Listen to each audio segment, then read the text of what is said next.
তো গাইস, এতদিন পর্যন্ত তোমরা যে কথাটা জানতে না, এই ভিডিওটা দেখার পর তোমরা সেই কথাটা জানতে পারবে।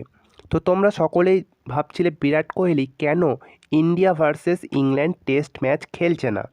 সে জানিয়েও দিয়েছিল ইনস্টাগ্রামে যে সে ইন্ডিয়া ভার্সেস ইংল্যান্ড যে 5টা টেস্ট সিরিজ, সেই টেস্ট সিরিজ তিনি খেলবেন না। তো তোমাদের সকলের মধ্যে একটা ধারণা ছিল বিরাট কোহলির মায়ের অসুস্থতা, এবং কেউ কেউ ভেবেওছিলে বিরাট কোহলির বেবি হবে। তো সেই খবরটা একদম ঠিক। বিরাট কোহলির একটা বেবি হয়েছে 15ই ফেব্রুয়ারি, যার নাম আখে। দেখতেই পারছো বিরাট কোহলি আজ ইনস্টাগ্রামে টুইট করে জানিয়ে দিয়েছে যে সে এই কারণেই India versus England test series খেলেনি কো। তো অল ভিরাটিয়ানদের জন্য একটা আনন্দের খবর, আমাদের জন্য ছোট্ট কিং কোহলি চলে এসেছে। ভিডিওটা কেমন লেগেছে প্লিজ কমেন্টে জানিও। ভালো লাগলে লাইক করো এবং শেয়ার করতে প্লিজ ভুলো না।